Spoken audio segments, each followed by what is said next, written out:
గచ్చిబౌలి భూములపై సుప్రీంకోర్టులో విచారణ జరిగింది. తెలంగాణ ప్రభుత్వంపై సుప్రీంకోర్టు మరోసారి సీరియస్ అయింది. ఈ కేసుపై justice Gavai, justice Augustine George ధర్మాసనం విచారణ జరిపింది.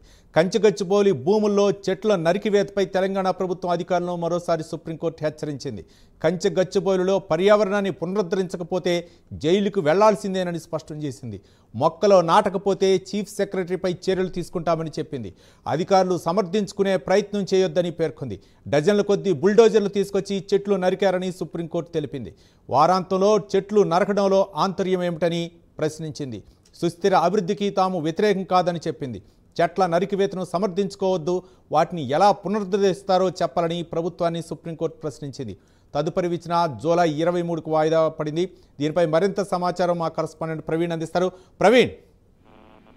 రవి, అయితే గచ్చిబౌలి ఎస్సీయూ సుప్రీంకోర్టులో అయితే ఈరోజు కేసు అయింది.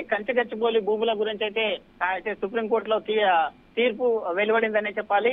ఎస్సీయూ గచ్చిబౌలి భూముల విషయంలో తెలంగాణ ప్రభుత్వంపై supreme court chief justice BR Gavai serious అయినట్టుగా తెలుస్తుంది. అదేవిధంగా ఎస్సీయూ గచ్చిబౌలిలో అటవీ ప్రాంతం పునరుద్ధరించకపోతే చీఫ్ సెక్రటరీ మరియు అధికారులను జైలుకు పంపిస్తామని కూడా అయితే సుప్రీంకోర్టు హెచ్చరించినట్టు తెలుస్తుంది.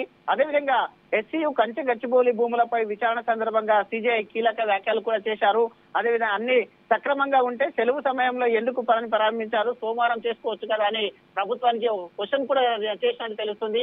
అయితే ఆదివారాలు ఉండడం వలన ఆదివారంలో ఈ యొక్క బుల్డోజర్లు పెట్టేసి అక్కడ ఎస్సీయూ భూములను అన్నింటినీ అక్కడ క్లీన్ చేశారు కాబట్టి అయితే సెలవుల ప్రాంతంలో ఎందుకు చేశారు, సోమవారం పెట్టుకోవచ్చు కదా అని కూడా ప్రభుత్వానికి క్వశ్చన్ మార్క్ ని కూడా చేసిందంటూ వేల చెట్లు అక్రమంగా కొట్టేశారని అవి త్వరగా చెట్లను అన్నింటినీ ఎన్నైతే చెట్లు అక్కడ గచ్చిబౌలి భూములలో కొట్టేసిన చెట్లు ఉన్నాయో ఆ చెట్లను అన్నింటినీ కూడా మళ్ళీ తిరిగి నాటాలి అనే ఉద్దేశంతో అయితే ఒక నిర్ణయం అయితే చెప్పినట్టుగా తెలుస్తుంది. ఇష్టానుసారంగా డజన్ల కొద్ది బుల్డోజర్లను పెట్టి చెట్లను తొలగించడం పద్ధతి కాదు అంటూ కూడా అయితే విమర్శలు చేసినట్టు తెలుస్తుంది. ఆ విధంగా చేయడం పద్ధతి కాదంటూ కూడా చెప్పడం జరిగింది.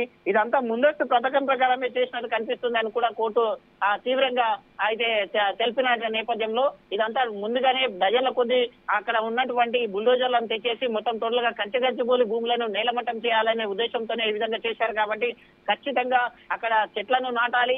ఆ విధంగా చేయడం సరికాదు, సెలవు దినాలు చేయడం సరికాదు అని కూడా చెప్పింది. ఈ యొక్క విచారణ మొత్తం టోటల్ గా మళ్ళీ అయితే ఈ నెల 23వ తేదీకి వాయిదా వేస్తూ నిర్ణయం అయితే తీసుకుంది. దానిపైన మొత్తం పూర్తి వివరాలతోనే అయితే మళ్ళా 23వ తేదీన విచారిస్తామంటూ కూడా చెప్పిన నేపథ్యం ఉంది. Right, thank you Praveen.